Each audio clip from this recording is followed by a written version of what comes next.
Hey everyone, it's Greg here, founder of frameworksforfitness.com, where we provide you with the tools, the strategies, and the frameworks you need to build a strong body and a strong mind so that you can face 2021 with strength and with confidence.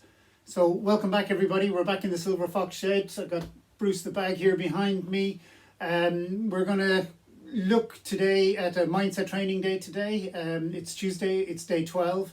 Today I'm going to talk a little bit about confidence and what confidence means to me. I'm going to give you my perspective on it. Again, confidence means different things to different people. It's very similar to personal development. You know, a lot of people can be thriving in chaos and still be very, very confident, and a lot of people can appear very, very confident, and it's absolute chaos going on around them. So everybody has different interpretations, and confidence again, and what it means to you and to everybody else is different. But I'm just going to share my perspective on what confidence is for me.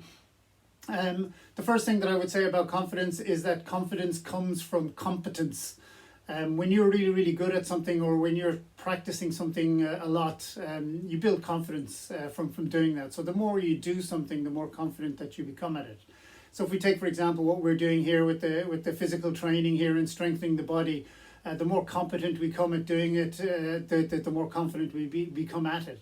So the more time I'm sitting down doing my squats with the heavy weights, and I'm practicing my technique and my skill, the better I become at it. And the better I become at it, the more confident I become in doing the movements.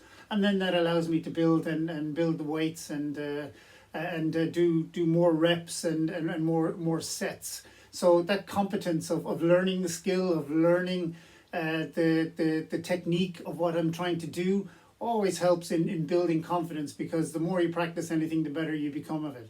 You know, it's the same when we all start in a new job. You know, we're so nervous, so not competent in everything that goes on. But again, the confidence will start to build the next day when we turn up, when we're more familiar with our surroundings and the systems that we're using and operating. And then as time goes by, we become a lot more confident in carrying out our jobs, because we're more competent at it, because we've had more practice at it. And I think that's the key for confidence as well, is it comes from competence. And that means you got to get out. As I talk about consistency all the time, I talk about digging in, particularly at this time, which is around the time where people's motivation begins to wane, and the New Year's resolutions begin to falter. It's around this time. So this is why I'm saying to you guys is be out there, be doing it, get practicing at it, because when you become more competent at doing something, more consistency in how you're approaching things, then the more confident that you become at doing it. It's a loop. Brendan Burchard talks about it in his High Performance Habits book. It's the competence-confidence loop. The more you try, the more competent you become at something, the more confident you become at it. Again, it just keeps looping, and the more confident you are at something, then the more you learn about it, and the better you become at it, the more confident again, and it's a cycle. So that's my first thought, is it comes from competence. So the more you practice, the more consistency you have at doing something, the more confident you become in doing it, and that's where confidence comes from. The second thing I would say probably about confidence, it's about the character, your character. If you're being true to yourself, you're more confident. If you're out there living a lie, or faking it till you make it, as they like to say, you're not confident in what you're doing. But the more you are true to yourself, then I think the more confident you are in your approach to anything. And it's the same with any scenarios in life. You know, the more realistic and true you are to yourself, you know, following your own path and your own dreams, the more confident you are in achieving them. You know, when you're living somebody else's life, the less confident you are in doing it, the less interested you are in doing it, and the less confident you become. And that's, I think, is a key thing. It's about character. It's about who you are, following out, living out who you are. You know, it's pretty much where the confidence comes from. The most confident people are truly honest to themselves. I understand nobody's perfect, none of us are. But again, if you're true to yourself, then you build that level of confidence in your approach to everything you take, because it's about who you are. You're doing what you want to do. You're being who you want to be, and that builds with confidence again. You know, so that would be the second thing I would say, is that from your character, being true to yourself, that will help you build the confidence. So, if you're out there doing a training program and you're doing it because somebody else has suggested and it's not something you want to do, you're not going to become confident in the approach to doing it. But if it's something that you're doing and you believe in it and you have the why that I talked about earlier before, and if you have that why and that's true to who you are, then you will become confident, and you will become confident in your approach. Then the more competent you become at doing it, the more confident you will become in doing it.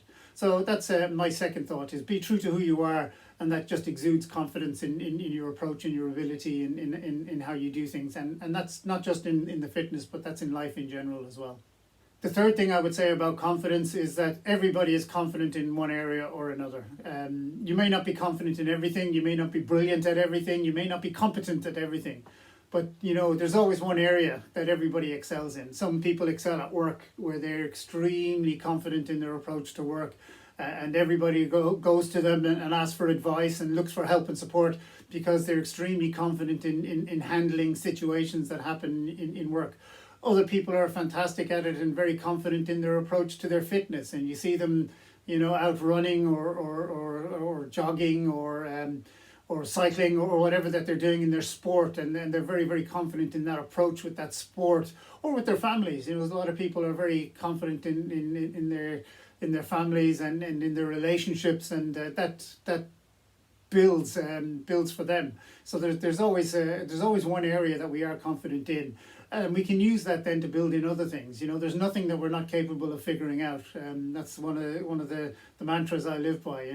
We've come this far, we've managed to figure out everything. We are confident in one area, but we should be able to believe that we've been able to figure some things out. We can figure everything out. There's nothing that's come across our paths that we haven't been able to figure out or manage.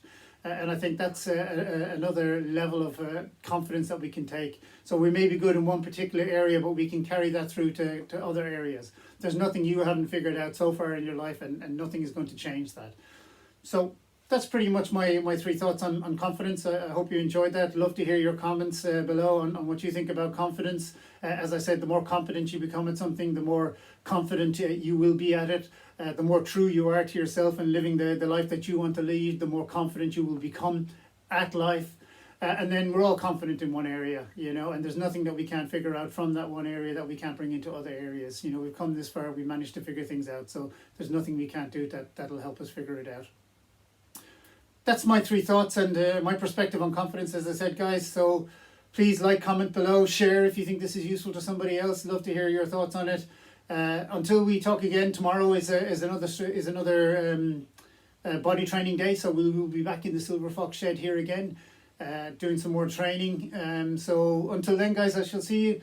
Make sure you like, share, find us on frameworksforfitness.com, on Instagram and on Facebook, or sign up to the newsletter on the website. And I'll talk to you guys tomorrow. Have a good day.